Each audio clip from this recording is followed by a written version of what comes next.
बातमीपत्राला, पण त्याआधी नजर टाकूयात आजच्या महत्त्वाच्या घडामोडींवर। शामराव पतपेढीच्या शाखा अधिकाऱ्यांनी सर्वांसमोर केला घोटाळ्यात सामील असलेल्यांचा खुलासा।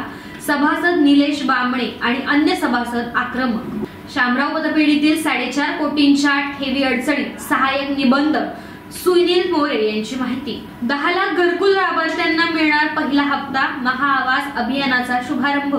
महिलांना प्रवास सवलत सुरूच राहील, खासदार सुनील तटकरे यांची ग्वाही। अर्थसंकल्पामुळे नागरिक देशविकासाचे भागीदार होतील, अवधूत वाघ यांची माहिती। पाहुयात सविस्तर वृत्त। आज शामराव सहकारी पतसंस्था शाखा भरणे येथील सर्व ठेवीदारांनी सहाय्य निबंध कार्यालय खेड येथे ठेवलेल्या रकमेचा परतावा लवकरात लवकर मिळावा म्हणून भेट दिली। मात्र तिथे गेल्यावरती या सभासदांना वेगळाच अनुभव आला। दीपवाहिनीजवळ बोलताना त्यांनी या संबंधित संपूर्ण माहिती दिली आहे। मनसेचे निलेश बामणे हे देखील या पतसंस्थेचे सभासद असून त्यांनी या संदर्भात आज कार्यालयाचे प्रमुख सहाय्यक निबंधक यांच्याशी संपर्क साधला असता माझ्या अखत्यारीत जे काही आहे ते मी केलंय असं उत्तरात मिळाल्यामुळे संतप्त सभासदांनी पत्रव्यवहार दाखवण्याची मागणी केली असता दाखवण्यात आलेल्या पत्रव्यवहारात अनेक त्रुटी असल्याचं म्हणत हे कार्यालय देखील त्यांना पाठीशी घालतंय का असा संशय बळावत असल्याचं निलेश बामणे यांनी म्हटलं। दीपवाहिनीच्या माध्यमातून शामराव सहकारी पतसंस्था शाखा भरणे येथील सभासद आणि ठेवीदार यांनी काय म्हटलंय ते देखील पाहूयात। आज शामराव सहकारी पतसंस्था शाखा भरणे या शाखेतील आम्ही सर्व ठेवीदार आज सहाय्यक निबंधक कार्यालय खेड या ठिकाणी आमच्या ठेवलेल्या रकमेचा परतावा हा लवकरात लवकर आम्हाला मिळावा म्हणून या ठिकाणी जमा झालो होतो। खरं पाहता 2023 या पतसंस्थेमध्ये कुठेतरी अनिश्चितता किंवा संबंधित या कार्यालयाला सहाय्यक निबंधक यांच्या लक्षात आला होता, परंतु त्या दिवसापासून ह्यांनी या कार्यालयाने या पतसंस्थेवर म्हणा कुठल्याही प्रकारची कारवाई केली असं आम्हाला वाटत नाही।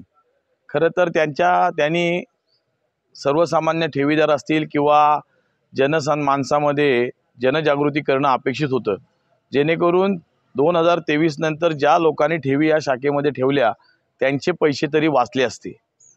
आज या कार्यालयाचे जे प्रमुख आहेत त्यांच्याशी आम्ही संपर्क साधला असता त्यांनी सांगितलं की जेवढी माझ्या अखत्यारीत जे काही माझ्या अखत्यारीत करायचं होतं ते मी सगळं केलंय आणि मी यांच्या सगळ्यांच्या प्रॉपर्ट्या यांचे विक्री आणि हे थांबवलंय आणि त्यासाठीचा पत्रव्यवहार त्यांनी आम्हाला दाखवला। परंतु असा पत्रव्यवहार करत असताना 19 सप्टेंबर रोजी यांनी 19 सप्टेंबरला यांनी जो काही पत्रव्यवहार केला त्याची जी फाईल आम्हाला दाखवली त्यामध्ये यांनी प्रचंड त्रुटी ठेवून काम केलेलं निदर्शनात येतंय आणि आमचा संशय आता दाट होतोय किंबहुना हे कार्यालय देखील या संचालकांना पाठीशी घालतंय का आणि आमच्या ठेवी कुठंतरी जनसामान्यांचे पैसे हे आम्हाला परत मिळतील की नाही याबद्दल आमच्या मनात शंका निर्माण झाली। कारण की यांनी या तालुक्यात अस्तित्वात नसलेल्या ग्रामपंचायतना यांनी पत्रव्यवहार केला आहे आणि तो पत्रव्यवहार करत असताना पत्रव्यवहार नक्की ग्रामपंचायतपर्यंत पोहोचला की नाही याची खातरजमा पण केलेली नाही आहे। त्यामुळे ह्यांनी ज्या ग्रामपंचायत नाही आहेत त्यांची पत्रव्यवहार केलेत, ज्या ग्रामपंचायतला पत्रव्यवहार करणं रजिस्टर रेडी किंवा डायरेक्ट पोच असणं गरजेचं होतं ती पोच यांच्याकडे नाही आहे। त्यामुळे हे लोकांना फक्त दिशाभूल करण्याचं काम करत आहेत। किंबहुना जेवढे संचालक या प्रकरणामध्ये दोषी आहेत तेवढेच दोषी हे जे काय सहाय्यक निबंधक ऑफिस आहे त्यांचे जे काय पदाधिकारी आहेत किंवा जे आहेत ते सर्व त्या प्रकरणामध्ये तेवढेच दोषी आहेत आणि या संचालकांबरोबर यांच्या देखील प्रॉपर्ट्या शासनाने सील कराव्या अशी मी आपणामार्फत यांना विनंती करतो। आम्ही सर्व आज उपस्थित जे नागरिक खातेदार ठेवीदार शामराव सहकारी पतसंस्था मर्यादित भरणे याचे सगळे सभासद आहोत आणि आमच्या ठेवी ज्या ह्याच्यामध्ये त्या पतसंस्थेत ठेवलेल्या आहेत आणि त्या परतावा मिळण्यासाठी मुदत पूर्ण झालेली आहे। तो परतावा मिळण्यासाठी तगादा लावलेला असून सुद्धा गेले 6-7 महिने कुठल्याही प्रकारची रक्कम कोणालाही अदा झालेली नाही आणि या बाबतीत आम्ही त्या वेळोवेळी त्यांना संचालक किंवा इतर यांना सर्वांना भेटून संबंधित कर्मचारी म्हणा किंवा पतसंस्थेचे मॅनेजर यांना भेटून उडवाउडवीची उत्तरं दिली गेली. आत्तापर्यंत लोकांचं त्याच्यामुळे अक्षरशः कोणाचे मेडिकल किंवा ऑपरेशन्स किंवा इतर शैक्षणिक इतर जे हे आहेत गोष्टी त्याचं पूर्णपणे नुकसान झालेलं आहे. अशा प्रकारचे सगळे लोक अडचणीत आलेले आहे आणि या बाबतीत संचालकांकडून किंवा त्यांचे तिथल्या अध्यक्ष कर्मचाऱ्यांनी कुठलं सहकार्य नाही. यासंबंधी आम्ही सहाय्यक निबंधक सहकारी पतसंस्था खेड या कार्यालयास भेट दिली. तिथल्या अधिकाऱ्यांना आम्ही समोर भेटलो आणि इत्यंभूत त्यांच्याकडे आम्ही ही एक मागणी केली की आमची रक्कम परतावा फक्त कसा मिळेल या बाबतीत आपल्याकडून कारवाई करा. तर त्या बाबतीत त्यांच्याकडून जे काय हे झालं त्यांनी काय थोडा पत्रावर केलेला जो आहे त्या बाबतीत काही त्रुटी दिसल्या आम्हाला. त्या त्रुटी म्हणजे अशा की जे ते संचालक मंडळ ज्यांच्या अधिकारात जे काय तुमच्या अधिकारात जे असेल तेच कारवाई करा, त्या व्यतिरिक्त आम्ही कुठलीही अन्य मागणी केलेली नाही. आणि ती करून त्या संचालकांवर किंवा कसे काय हे असतं जे नियमात असेल तेच करा आणि शक्यतो आम्हाला लवकरात लवकर ही जी रक्कम आमची अडकलेली आहे आणि त्याच्यामध्ये काय गैरव्यवहार झालेला आहे तो गैरव्यवहार दिसतोय सुद्धा या अधिकाऱ्यांच्या निदर्शनास आणलेला की जे पतपेढीचे जे काय ठेवीचे जे काय कार्ड्स आहेत ज्या ह्या आहेत पावत्या त्या खोट्या छापल्या गेल्या असं तिथले मॅनेजर वजा तो क्लर्क सिनियर क्लर्क कोण असेल तो त्यांच्या स्पष्ट सांगण्याने दिसतंय आणि त्यांनी स्वतः ते कबूल करतात मी एवढा गैरव्यवहार केला आहे. असं असून सुद्धा कुठलंही पाऊल आम्हाला सहकार्य ह्याचं मिळत नाही. आम्ही ज्या ज्या ठिकाणी जातो त्या ठिकाणी आम्हाला डावललं जातं आहे किंवा काही हे केलं जात नाही, सहकार्य केलं जात नाही. तर याकरता योग्य तो न्याय शासनाने कुठल्याही संबंधित या पतसंस्थेच्या माध्यमातून आम्हाला न्याय मिळवून द्यावा हीच आमची अपेक्षा आणि तो लवकरात लवकर मिळवून द्यावा ही आमची अपेक्षा आहे. तर बातमी येते म्हणजे खेड तालुक्यातील भरणे येथील शामराव सहकारी पतसंस्थेच्या सभासदांच्या ठेवी अडचणीत आल्या असून हा आकडा अंदाजे 4.5 कोटींच्या घरात जातोय.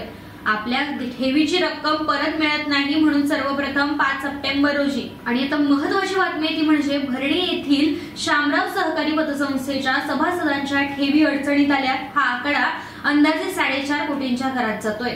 आपल्या ठेवीची रक्कम परत मिळत नाही म्हणून सर्वप्रथम 5 सप्टेंबर 2024 रोजी येथील सहाय्यक निबंधकांकडे या पतसंस्थेची तक्रार दाखल करण्यात आली. त्यानंतर सहाय्यक निबंधक सहकारी संस्था खेड यांच्याकडे तक्रारीचा ओघ वाढतच चालला. त्यानंतर मात्र सहाय्यक निबंधकांनी शामराव सहकारी पतसंस्थेच्या विरोधात कारवाईची प्रतिक्रिया सुरू केली. तर या तक्रारीच्या अनुषंगाने 12 नोव्हेंबर 2024च्या दुपारी 3 वाजता जिल्हा उपनिबंधक रत्नागिरी कार्यालयात संस्थेच्या अडचणीबाबत बैठक पार पडली. त्यानंतर 13 नोव्हेंबर 2024 रोजी शासकीय लेखापरीक्षकाची नियुक्ती करण्यात यावी असं देखील ठरवण्यात आलं. त्याप्रमाणे या पतपेढीच्या लेखापरीक्षणासाठी रत्नागिरी येथील ब वर्ग शासकीय लेखापरीक्षकाची नेमणूक करण्यात आली.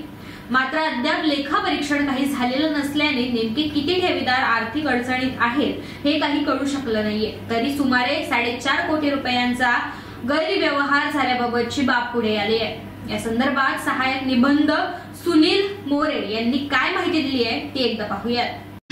खेड तालुक्यातील भरणे येथील शामराव नागरी सहकारी पतसंस्था मर्यादित या संस्थेच्या ठेवीदारांबाबत काही प्रश्न निर्माण झाले.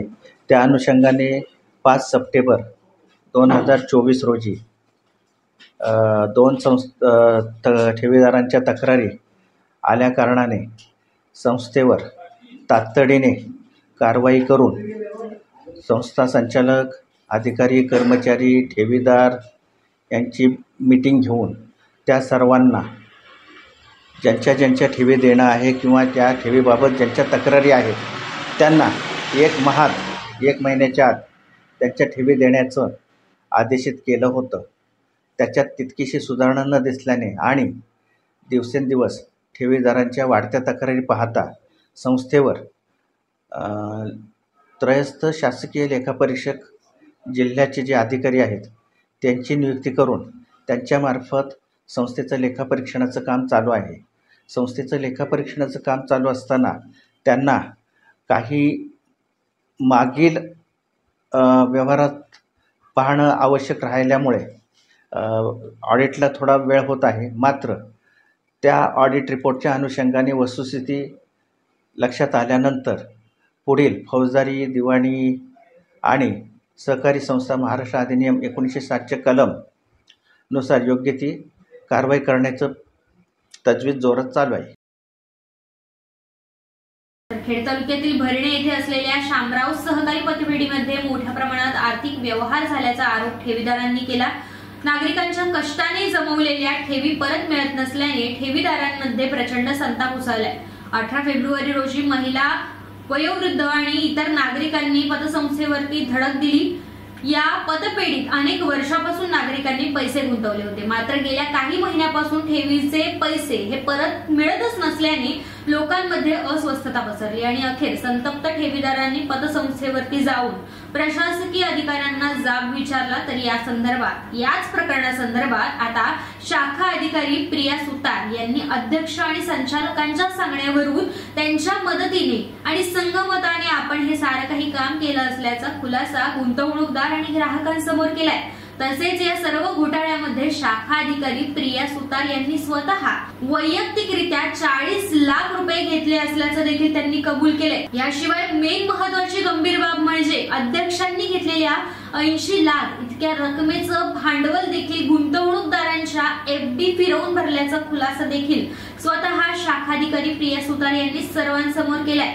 याशिवाय संचालक मंडळ देखील या घोटाळ्यात सहभागी असल्याचं सुतार यांनी मान्य केलंय। त्यामुळे हे प्रकरण आता चांगलंच तापलं असल्याचं दिसून येतंय। ठेवीदार आहेत, या सगळ्या ठेवीदारांची जर अमाऊंट काढली तर ती अमाऊंट जवळपास 4-4.5 कोटीच्या घरात जाते आणि आज 4 माझ्या माहितीप्रमाणे मॅडम आता इथं 1-2 कोटी रुपये तरी आहे। म्हणजे आम्ही जे काही डाटा गोळा केलाय आज कालपासून आम्ही आतापर्यंत गोळा करतोय आणि लोक जे सांगतायत, कदाचित आम्ही सगळ्यांचे सर्टिफिकेट बघितले नाही, पण लोक सांगतायत माझे 25 लाख आहेत, माझे 5 लाख आहेत, माझे 10 लाख आहेत। तर कालचा आकडा आमचा 1.5 कोटीवर होता आणि आज अजून वाढला असेल तर नक्की 2 कोटीच्या घरात इथं आमच्याकडे आकडा असेल। आणि आज असंख्य असे काही लोक आहेत की ते आलेले नाहीत। त्यातलं उत्तम उदाहरण माझ्या शेजारची बाई आहे, तिचं मी नाव कालपासून दिलेलं नाही।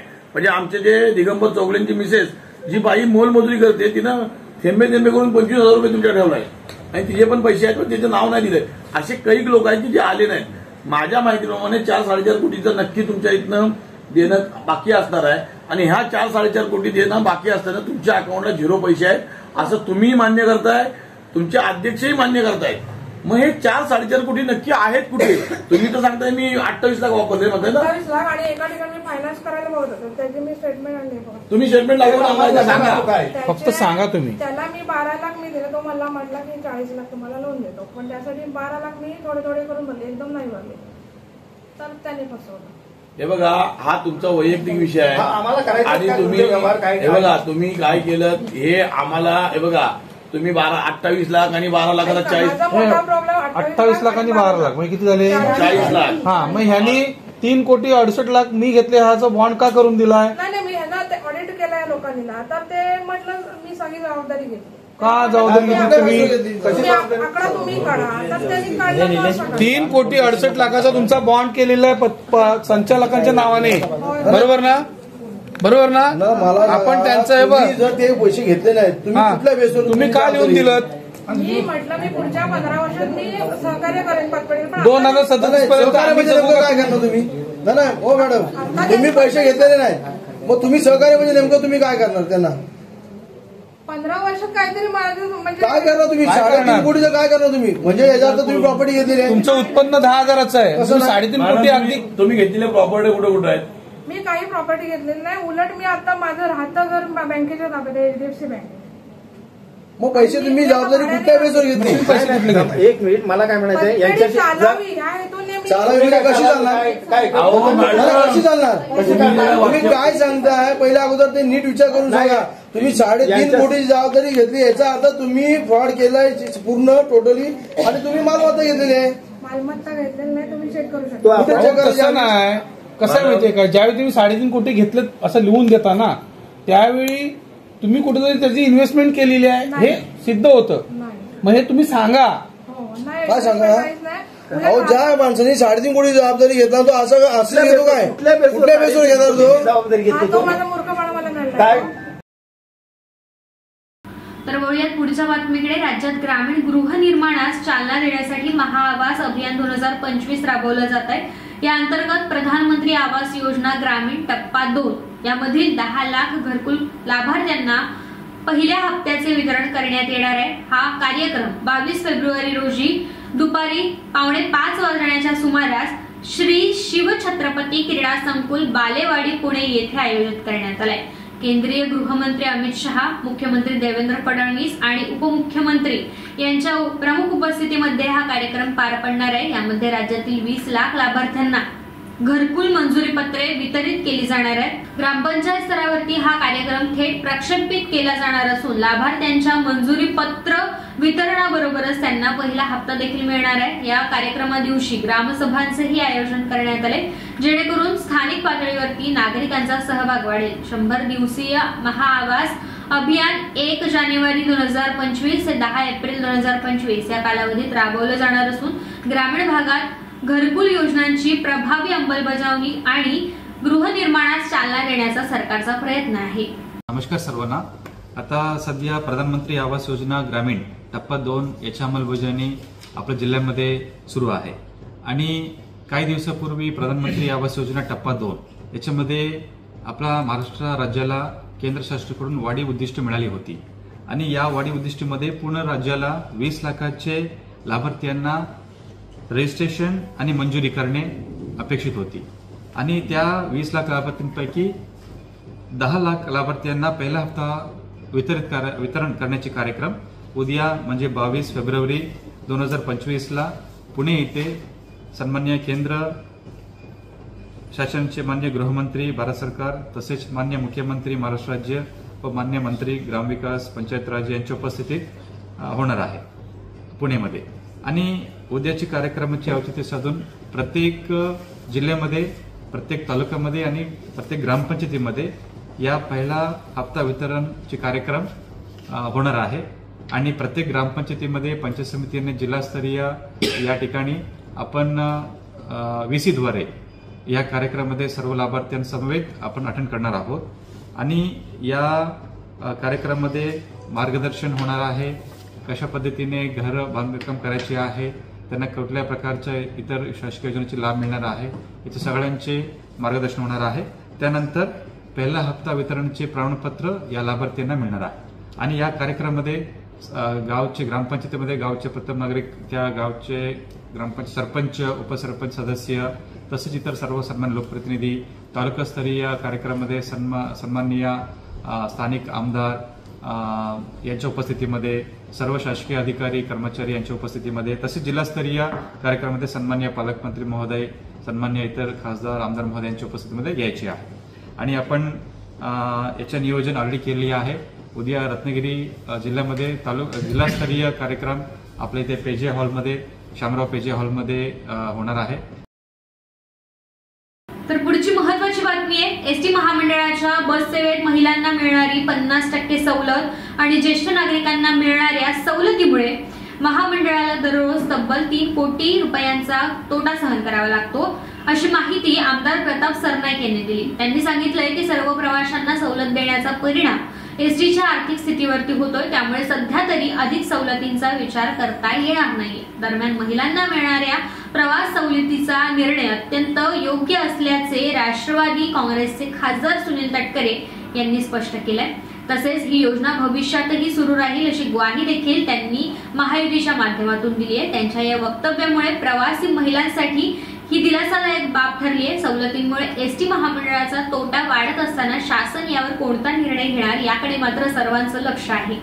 त्याचा अनुमान किंवा त्याचं परीक्षण, त्याची पूर्णपणाची माहिती प्रत्येक राजकीय पक्षाच्या नेत्यांना नक्कीच त्या ठिकाणी असते। एकत्रितपणाने बसून त्यावेळेला त्या विषयावरती चर्चा करता येईल। तर केंद्रीय अर्थमंत्री निर्मला सीतारामन यांनी सादर केलेला अर्थसंकल्प सर्वसमावेशक असून विकसित भारताच्या दिशेने जाणारा आहे, असं मत भाजपाचे राज्य प्रवक्ते अवधूत वाघ यांनी व्यक्त केलंय। दापोली येथे आयोजित पत्रकार परिषदेत त्यांनी हा अर्थसंकल्प मध्यमवर्गीयांची बचत वाढवणारा आणि देशाला विकासाच्या दिशेने वाटचाल देणारा असल्याचं सांगितलंय। अर्थसंकल्पामुळे शेतकरी, गरीब, महिला आणि युवा या 4 प्रमुख गटांच्या सशक्तीकरणासाठी महत्त्वाच्या तरतुदी आखण्यात आल्या। सामाजिक क्षेत्र, शिक्षण, पोषण, आरोग्य, स्टार्टअप्स आणि गुंतवणुकीला चालना देणाऱ्या योजनांवरती या अर्थसंकल्पात भर देण्यात आलाय. हा अर्थसंकल्प रोजगाराच्या नव्या संधी निर्माण करणारा आणि मध्यमवर्गीयांसाठी मोठा दिलासा देणारा आहे, अशी प्रतिक्रिया अवधूत वाघ यांनी दिली आहे. कोकणाचा USP हे निसर्ग आहे, लक्षात घ्या. कोकणाचा दुसरा USP आहे हा समुद्रकिनारा. समुद्रकिनारा आणि निसर्ग हे जोपर्यंत आपण जतन करून ठेवतो तोपर्यंतच कोकण जतन होईल, नाहीतर कोकण आणि इतर प्रदेशांमध्ये काही फरक होणार नाही. आता हे जर लक्षात घेतलं तर दुसरं लक्षात घ्या, काही इंडस्ट्रीज ज्या आहेत ना, या केवळ आणि केवळ समुद्रकिनारीच येऊ शकतात, दुसरीकडे कुठेच येऊ शकत नाही. उदाहरणार्थ रिफायनरीचं कसं असतं की refinery is nothing but evaporation and condensation. Refinery म्हणजे गरम करणं आणि थंड करणं. त्यामुळे जे क्रूड ऑइल येतं आपल्याकडे येतं, जमिनीतून जे क्रूड ऑइल येतं ते गरम करायचं असतं. वेगवेगळ्या टेम्परेचरला त्याचे इव्हॉपरेशन होतं आणि ते इव्हॉपरेट झाल्यानंतर पहिल्यांदा इथेन, नंतर मिथेन, त्याच्यानंतर पेट्रोल, त्याच्यानंतर डिझेल, हे वेगवेगळ्या टेम्परेचरला इव्हॉल्व्ड होतात. तेवढ्या टेम्परेचरला ते बाहेर काढायचं, ते कंडेन्स करायचं, मग पेट्रोल बनतं. त्याच्या वेगळ्या टेम्परेचरला डिझेल बनतं आणि ते झालं की थंड, म्हणजे थंड करणं आणि गरम करणं या प्रक्रियेला रिफायनरी म्हणतात. एकदम शॉर्टमध्ये सांगतो. आता जर असं असेल तर ते करण्यासाठी जे पाणी लागतं ते नदी, नाले, तलाव, बिलाव मधनं मिळूच शकत नाही, एवढ्या प्रचंड प्रमाणात पाणी लागतं आणि ते समुद्रातूनच घ्यावं लागतं. त्याच्यामुळे जगातील बहुतेक सर्व रिफायनरीज ह्या समुद्रकिनारी आल्या आहेत आणि म्हणून फार कमी रिफायनरी जिथे पेट्रोल तयार होतं त्या दुबई, गल्फमध्ये सुद्धा, सौदी अरेबियामध्ये सुद्धा रिफायनरी ज्या आहेत त्या समुद्रकिनारी आहेत आणि त्यांच्याकडे जिथे जिथे समुद्रकिनारा कमी आहे तिथे तिथे ते फक्त क्रूड ऑइल येतात. याला अमेरिका पण अपवाद नाहीये, युरोप पण अपवाद नाही आणि भारत पण अपवाद नाही. त्यामुळे जर हवी असेल तर तो इंडस्ट्रियलिस्ट तो कोकणामध्ये रिफायनरी बघणार. आता कोकणी लोकांना नको असेल तर नको असेल, मग तिकडे इंडस्ट्री येणार नाही. दुसरी गोष्ट, इंडस्ट्री आपल्याला हवी तशी येत नाही. इंडस्ट्री येण्यासाठी एक कंड्युसिव्ह ऍटमॉस्फिअर असावं लागतं. म्हणजे ते इंडस्ट्रियल माणसाला पण वाटलं पाहिजे की इथे मी यावं, नाही तर तो कशाला येणार, बरोबर. तर आपल्याला असं वाटतं की इलेक्ट्रॉनिक कारखाने यावे, पण इलेक्ट्रॉनिक कारखान्यात हे नाही मिळत, काय म्हणतात त्याला, जास्त मनुष्यबळ उपयोगी नाहीत. हे छोटे छोटे उद्योग झाले. आता हा एनरॉन आला तर एनरॉनमध्ये पण सांगतो, कारण मला अनुभव आहे, मी स्वतः मेकॅनिकल इंजिनियर आहे म्हणून. तर एनरॉनमध्ये ज्यावेळी तुम्ही गॅसवर आधारित हा प्रकल्प होता तर त्याच्यासाठी जे वेगवेगळ्या टर्बाईन्स आणि वेगवेगळे जे पंप लागतात ना, त्यांना पण प्रचंड प्रमाणात पाणी लागतं आणि ते खाडीतनंच मिळायचं. त्यामुळे खारं पाणीच उपयोगी पडायचं आणि त्याच्यामुळे एनरॉनचा प्रकल्प हा खाडी किनारी किंवा समुद्र किनारी आला.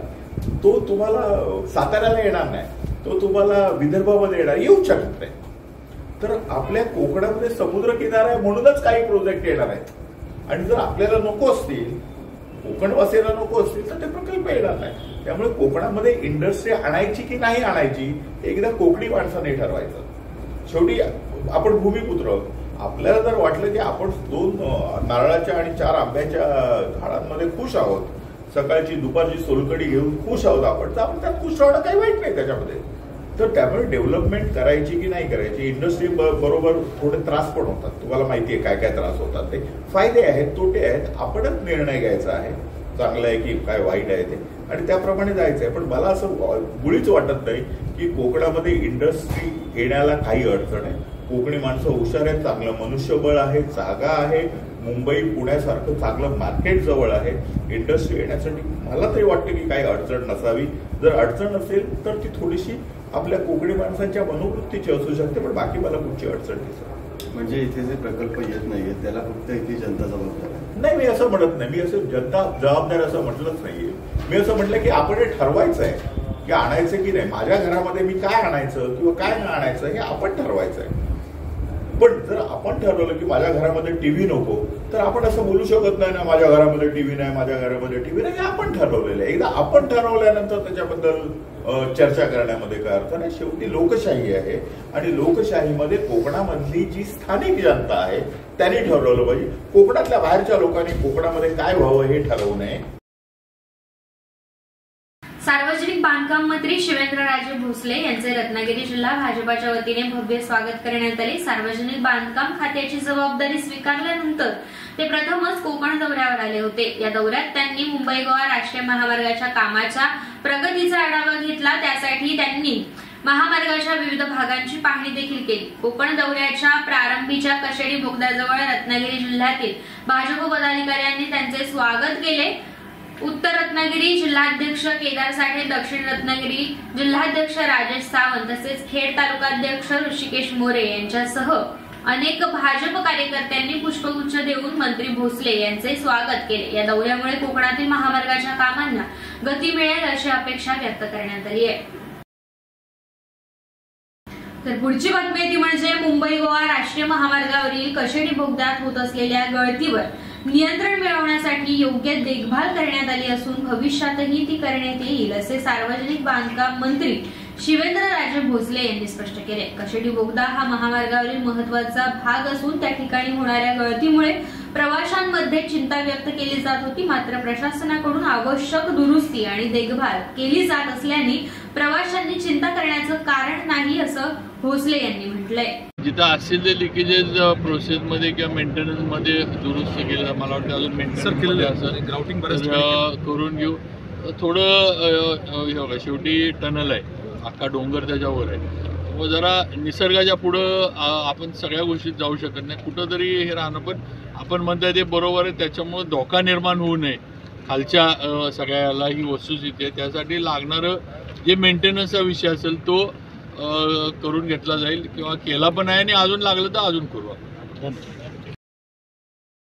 तर मुंबई गोवा राष्ट्रीय महामार्गावर भूसंपादनाचा मोबदला घेतल्यानंतरही काही जणांनी पुन्हा अतिक्रमण केल्याचं उघडकीस आलंय। या प्रकरणानंतर आता आळा घालण्यासाठी सार्वजनिक बांधकाम मंत्री शिवेंद्र भोसले यांनी कठोर भूमिका घेतली आहे। मंत्री शिवेंद्रराजे भोसले यांनी स्पष्ट आदेश दिले आहेत की अशा अतिक्रमण करणाऱ्यांवर जिल्हाधिकारी, प्रांताधिकारी आणि गरज पडल्यास पोलीस प्रशासनाच्या मदतीने तातडीने कारवाई करावी। राष्ट्रीय महामार्गाच्या कामांमध्ये अडथळा निर्माण करणाऱ्या आणि भूसंपादनाचा मोबदला घेऊनही पुन्हा जागा वळकावणाऱ्यांविरोधात कठोर प्रशासकीय पावले उचलण्यात येणार असल्याचे त्यांनी सांगितले। राज्य सरकारकडून महामार्गाच्या कामांना गती देण्यासाठी प्रयत्न सुरू असताना काही जण हेतुपुरस्सर अडथळे निर्माण करत आहेत। त्यामुळे अशा प्रकारांवरती नियंत्रण आणण्यासाठी प्रशासनाने ठोस पावले उचलावीत असे निर्देश मंत्री शिवेंद्रराजे भोसले यांनी दिले। राष्ट्रीय महामार्गाच्या भूसंपादनाचा मोबदला भूधारकांना मिळालेला आहे, तरी देखील त्या जागेवर अतिक्रमण केलेलं आहे आणि ते अतिक्रमण अद्याप हटवलं जात नाही आहे, ज्याचा त्रास सर्वसामान्य नागरिकांना सहन करावा लागतो। असं ज्या ठिकाणी झालं असेल म्हणजे जिथं पैसे घेतलेत शासनाचे आणि जागा ताब्यात देत नाही आहेत, सकाळी पण आमचं थोडं गाडीत ह्यावरनं विषय झाला तर मी पण सांगितलं किंवा संबंधित यंत्रणा जी आहे मग आपले काय म्हणायचे कलेक्टर ऑफिसची लोक असतील एक तर त्यांनी याच्यामध्ये लक्ष घालून ती जागा मोकळी करून द्यावी, आता मग पोलीस प्रोटेक्शन घेऊन NHIनं किंवा PWDनं काय असेल ती कार्यवाही करावी। तर पैसे घेतलेत म्हणल्यावर त्यांनी जागा ती दिलीच पाहिजे। पैसे दिले नसते शासनानं किंवा NHIनं तर तक्रार आपण मान्य करू शकतो, पण पैसे घेऊन पण जागा ताब्यात द्यायची नाही म्हणल्यावर हा गैरप्रकारच आहे एका दृष्टीनं। त्यामुळे एकतर प्रांत कलेक्टर यांनी कार्यवाही करून ती जागा मोकळी करून PWD किंवा नॅशनल हायवेच्या ताब्यात द्यावी, नाहीतर या विभागांनी दोन्ही पोलीस प्रोटेक्शन घेऊन कार्यवाही करावी। कशेडी बोगद्याच्या दोन्ही बाजूंनी आता मार्चच्या पहिल्या आठवड्यात वाहतूक सुरू होणार आहे। मुंबई गोवा महामार्ग हा दोन राज्यांना जोडणारा महत्त्वाचा महामार्ग असून चाकरमान्यांच्या दळणवळणाच्या दृष्टीने तो अत्यंत महत्त्वाचा आहे। महामार्गाचे काम लवकरात लवकर पूर्ण व्हावे यासाठी केंद्रीय मंत्री आणि महाराष्ट्राचे मुख्यमंत्री देवेंद्र फडणवीस बारकाईने लक्ष ठेवून आहेत। 2010 मध्ये सुरू झालेल्या या महामार्ग प्रकल्पाला अपेक्षित गती काही मिळाली नाही, ही खंत त्यांनी व्यक्त केली आहे। महामार्गाच्या कामात अडथळे आले, मात्र मे अखेरपर्यंत महामार्गाचे बहुतांश काम पूर्ण होईल। तसेच ज्या ठिकाणी काम रखडणार आहे तिथे सर्व्हिस रोड व्यवस्थित करून दिले जातील, जेणेकरून नागरिकांना त्रास होणार नाही याची पूर्ण काळजी घेतली जाईल।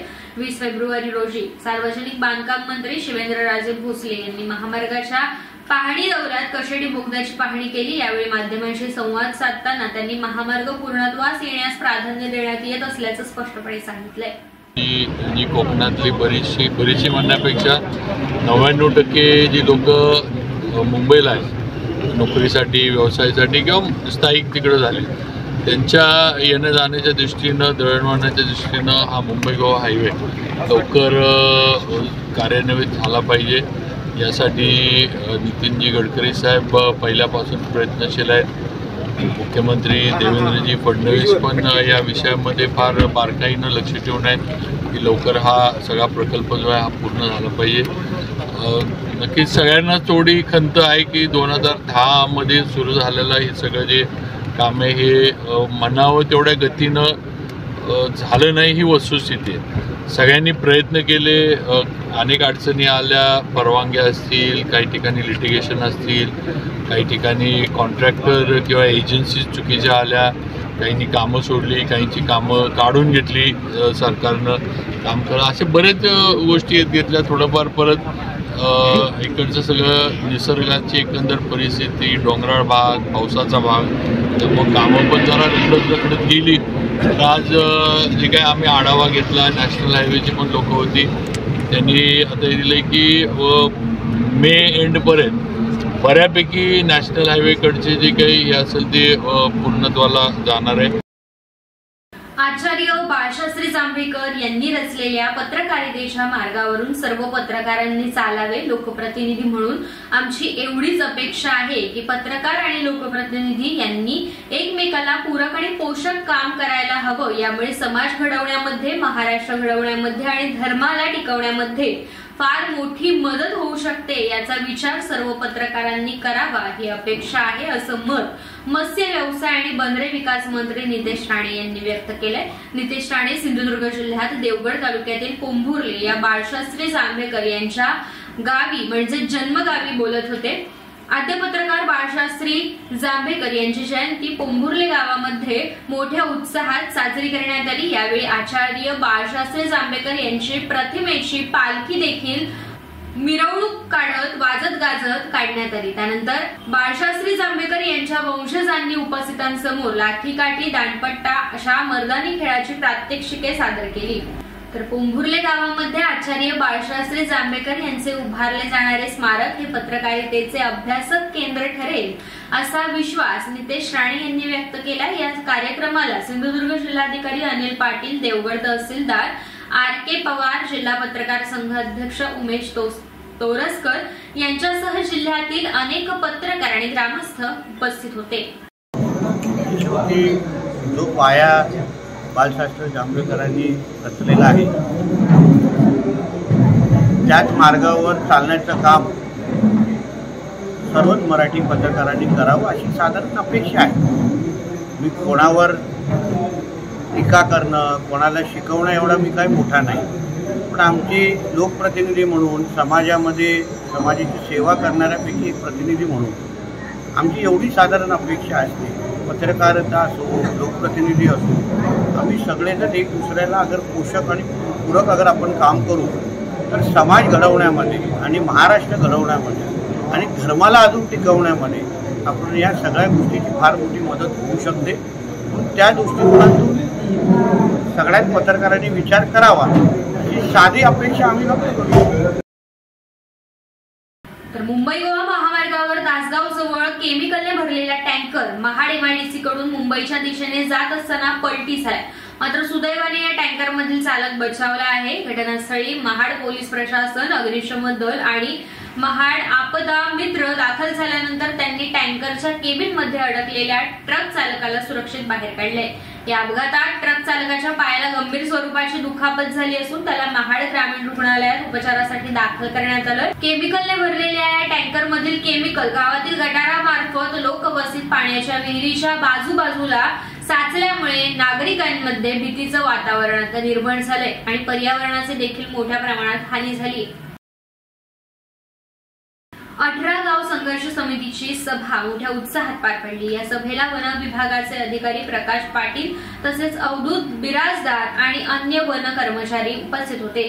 संघर्ष समितीचे अध्यक्ष ऋषिकेश मोरे, उपाध्यक्ष विजय गोगावले तसेच विश्वास कदम, सचिव संतोष कदम, खजिनदार चंद्रकांत मोरे, महिपत घोलप, बीडचे पोलीस पाटील चंद्रकांत कदम यांच्यासह अनेक ग्रामस्थ यांनी या बैठकीला हजेरी लावली होती. यावेळी पाटील यांनी पर्यावरण संवेदनशील क्षेत्र म्हणजे काय याची सविस्तर माहिती ग्रामस्थांना दिली। त्यावर ग्रामस्थांनी आपल्या समस्या मांडत अशा प्रकारच्या घोषणेमुळे त्यांच्यावरती होणाऱ्या संभाव्य परिणामांबाबत चिंता व्यक्त केली आहे। संघर्ष समितीच्या वतीने एकमताने पर्यावरण संवेदनशील क्षेत्र घोषित करण्यास विरोध दर्शवण्यात आला आणि या विरोधात ठराव मंजूर करण्यात आला। हा विरोध दिल्लीपर्यंत नेण्याचा निर्धार व्यक्त करण्यात आला असून हा विषय संसदेत मांडण्यासाठी खासदारांना विनंती करण्याचा निर्णय देखील घेण्यात आलाय। संघर्ष समितीचे अध्यक्ष ऋषिकेश मोरे यांनी स्पष्ट केलंय की ग्रामस्थांच्या हक्कावरती गदा आणणाऱ्या कोणत्याही निर्णयाला विरोध करण्यात येईल आणि हा मुद्दा राष्ट्रीय स्तरावरती मांडला जाईल।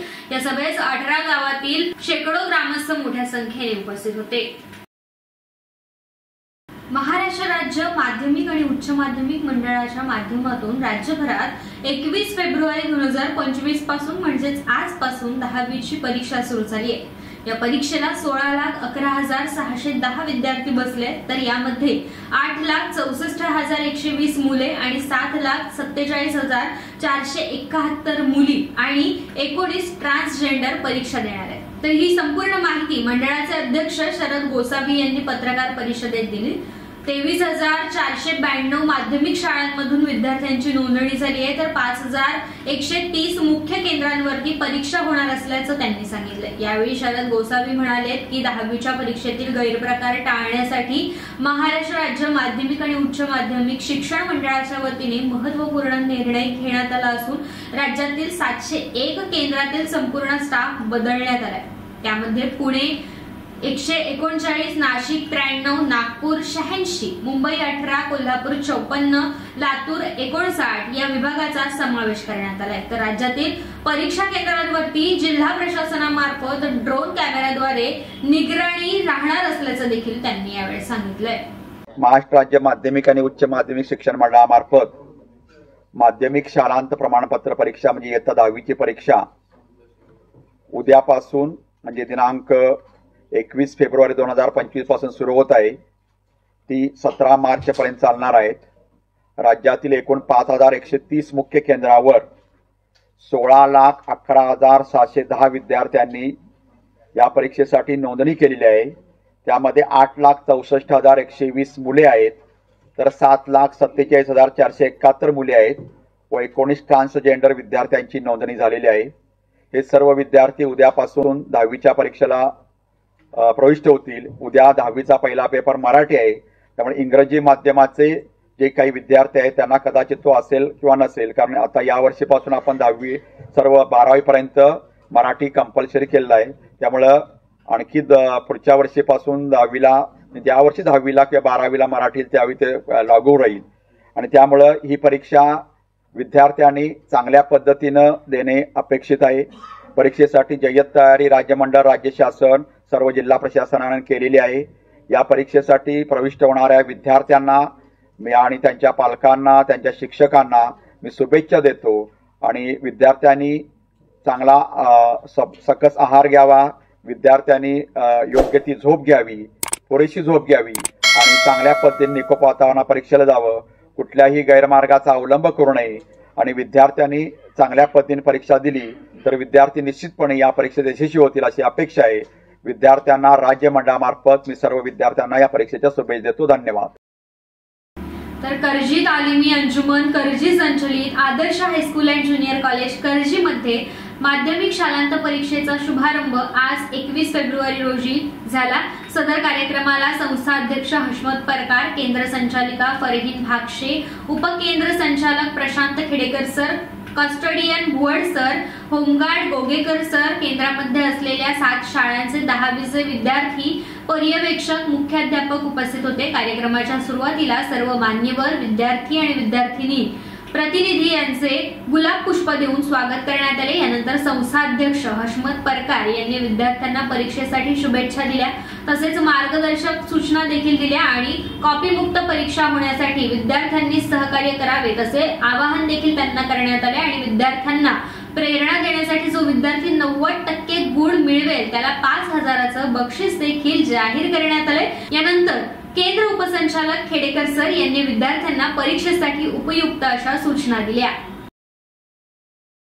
तर वळूयात पुढच्या बातमीकडे. मुख्यमंत्री रोजगार निर्मिती योजनेमधून कर्ज घेतल्यास 35% सबसिडी दिली जाते. महिला भगिनींनी कर्ज घेऊन उद्योग उभे करावेत, तो वाढवून रोजगार निर्मिती करावी, त्यासाठी महिलांनी पुढाकार घ्यावा असं आवाहन पालकमंत्री उदय सामंत यांनी केलंय. रत्नागिरी जिल्हा परिषद रत्नागिरी सिंधुरत्न समृद्ध योजना 2023-24 पर्यटन वाढीस चालना देण्यासाठी उमेद अंतर्गत महिला प्रभाग संघांना देण्यात येणाऱ्या हाऊस बोटचे लोकार्पण पालकमंत्री सामंत यांच्या हस्ते राई बंदरात झाले. या प्रसंगी मुख्य कार्यकारी अधिकारी कीर्ती किरण पूजा, अतिरिक्त मुख्य कार्यकारी अधिकारी परीक्षित यादव आणि अन्य मान्यवर उपस्थित होते.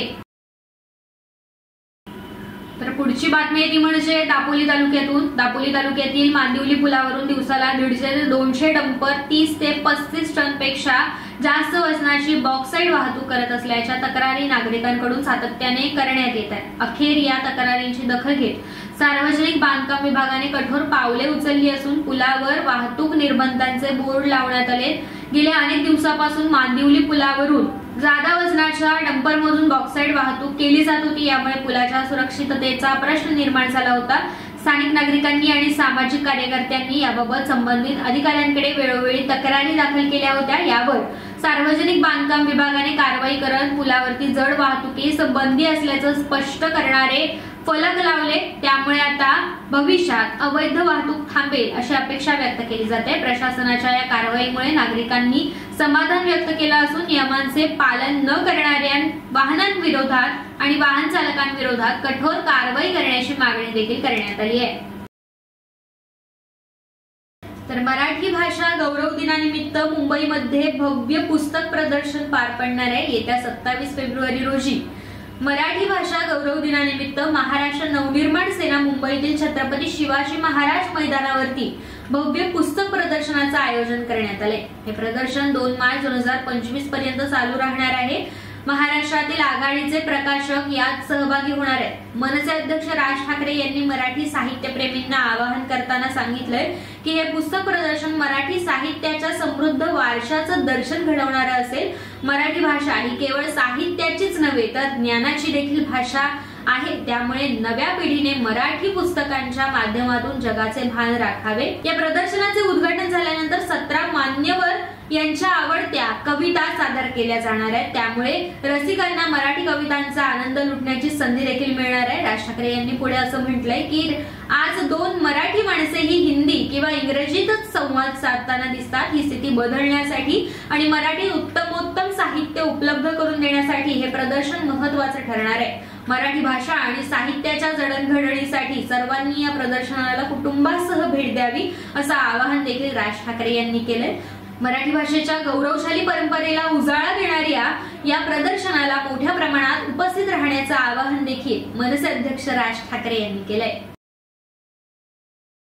18 गाव संघर्ष समितीची सभा मोठ्या उत्साहात पार पडली. या सभेला वन विभागाचे अधिकारी प्रकाश पाटील तसेच अवधूत बिराजदार आणि अन्य वन कर्मचारी उपस्थित होते.